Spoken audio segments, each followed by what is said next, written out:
Hello, Leslie. What are you doing right now? I have a day off today, so I'm currently at the hospital. Is something the matter? You're not working? My, how lucky to get a day off in the middle of the week, while Kennedy's still working, no less. Aren't you at least a little bit ashamed? I'm working hard every other day, Mrs. Roberts. What can I do for you? Neither you nor Kennedy have been coming over to visit us these days. Mind telling me what's up with that? We don't get many chances to visit, and recently we've both gotten busier with our jobs, work piling on and all. That's just an excuse, isn't it? It's not, I assure you. You seriously can't make some time to see me and my husband? See, this is exactly why I despise women near 40 without any children. It's like you don't feel responsible. You're just saying work this and work that when you're just running, aren't you? Anyone would agree that load of BS is just a good excuse to explain why you don't have children. But it's not like that at all, you see. It brings me sadness that you would think that way, but we will visit you whenever we can, I promise. And when would that be, precisely? You do have your day off today. You get over here right this instant. Right this instant? I'm still at the hospital, Mrs. Roberts. In addition, it does take about an hour and a half to get to where you live. I also have some other plans later on in the day, so I'm afraid today will be difficult. Ugh, excuses again? These are not excuses, Mrs. Roberts. I wonder how we can live together if this keeps up. What? We don't have any plans to live together, Mrs. Roberts.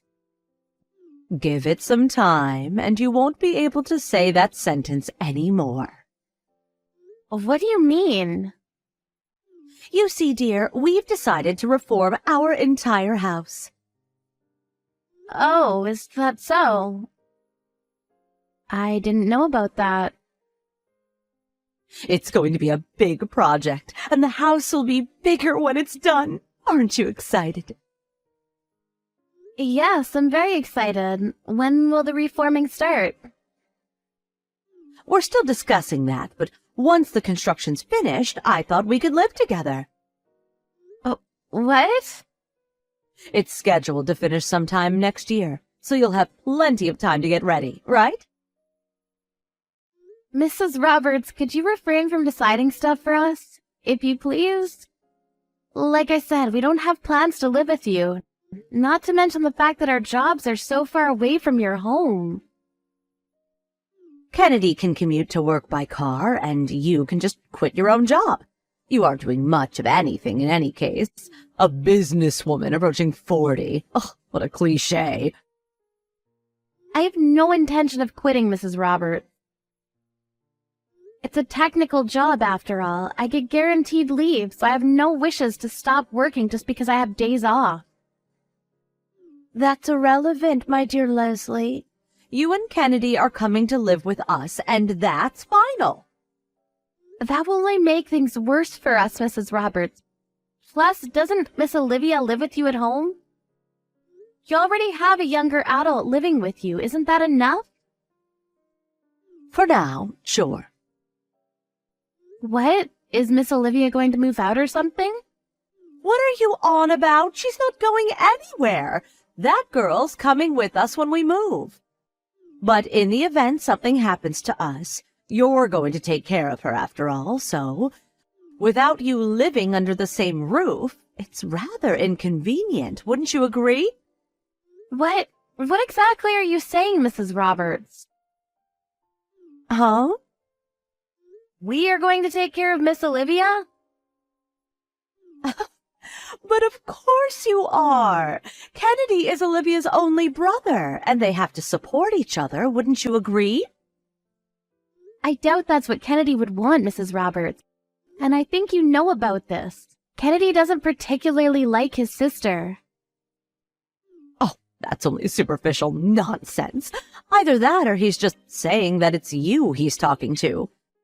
They are family, no doubt about that, and they must help each other out. Forgive me, but I beg to differ. But in any case, we already have so much on our own plate, we can't help Miss Olivia in any way. She's not even working, despite all of her credit card loans. There's no way we can help her. That's exactly what family's for, Leslie. Olivia's your sister too now, isn't she? I'm sorry, but I've never thought of her as my sister. The heck? Then what was she in your eyes this whole time? Only that there's someone else living in your house. We've only met like twice since Kennedy and I got married. And she spends most of her time secluded in her room, doesn't she? That girl's a hard-working academic. Her room's filled to the brim with books. Unlike you, an unintelligent, broke woman, she reads her time away. I read books too, Mrs. Roberts. The only difference is that I can only buy books I can afford with everything else. Oh, shut the hell up. You're going to live with us very soon, so I suggest you get comfortable with Olivia.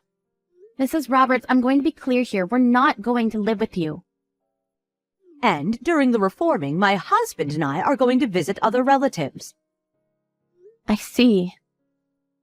But they say they really don't have the space for Olivia and can't make any more room. So I'll say my thanks now. So it's done. Wait, what? Don't tell me you're entrusting us with her. Is that such a bad thing? It's just not possible. We can't take care of that kind of dead weight. Aren't you a cruel human being? Choose your words wisely before you say them. What do you mean by dead weight? I think I can speak for your other relatives when I say so, but it will only be a huge bother for Kennedy and I, so let's put a pin in this. It's already settled, and Olivia's getting ready under the pretense she's moving in with you. She'll head over next month, or maybe the next. Take good care of her. Are you not understanding what I'm saying? We don't have the space for her books, assuming she brings any. When it's finished, the house will become Olivia's dream home, you know, and you'll be living in it too. Maybe you should ask her for the arrangements. What? Her dream home? The second floor will pretty much be her study, you see. We're planning to install a lot of bookcases. And how do you propose Kennedy and I live there with those plans in mind? Let's live happily together on the first floor. We'll install a private bathroom for Olivia, too. This is unbelievable. You're really going to let your own daughter live out her life as a recluse? It's Olivia's life. She decides how to live it. She's our adorable daughter, after all. And yet you accuse me, a childless spouse approaching 40, that I'm only using work as an excuse to not have children. What about Olivia? She's 44 right now, isn't she? There's no way she's going to get married, and she hasn't worked a proper job in over 10 years, right? She had a proper job up until 10 years ago. Isn't that good enough? And I never told you the reason why I'm at the hospital. I'm actually expecting a baby. What? Really? I was going to tell you after I had a proper examination. It's a shame it turned out this way.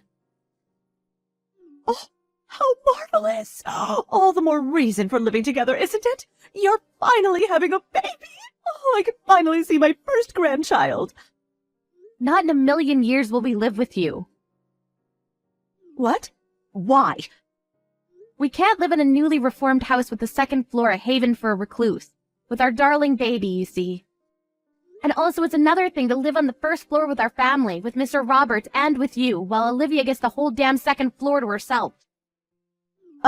A child changes everything, Leslie. I'll have a chat with Olivia and see if we can reach a compromise. In either case, we're not living with you. We have no intention of taking care of Olivia either. How heartless of you.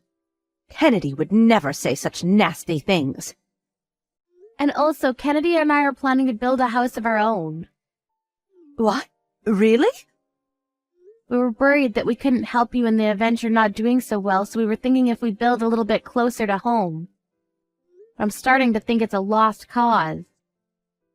You were thinking about that for us? Yes, on the condition that you make Olivia independent, but that won't seem possible anyway. I want to live with my grandchild, too. I've been waiting 3 long years for a grandchild, you know. Perhaps you should be hopeful to see Olivia's child. Since she's so important to you, you're willing to reform your whole house for her sake. Well, first she has to touch some grass if you want her to get married and have children. She isn't so much dead weight for me and for Kennedy. Perhaps oversized piece of trash is a more accurate description. How about you start by making her stop asking for credit card loans? Leslie felt like she'd gone a little too far with what she said, but Kennedy praised her, saying, "Great job," when she told him what happened. Later on, Kennedy himself contacted Mrs. Roberts and told her that the plan to build the house closer to home was scrapped, and they would be instead building even further away. He also told her that unless Olivia became independent, even when the baby was born, Mrs. Roberts would never see it. Chloe, my mother-in-law, was enraged, scolding her son for insulting his own sister that way. But George, my father-in-law, agreed that although he did love his daughter very much, she couldn't live like this anymore, and he told us he'd ask her to find her own place. But then Olivia flew into a tantrum and nearly destroyed the entire house. The police had to get involved to stop her. Now Leslie and Kennedy are apparently searching for ways to cut ties with Olivia.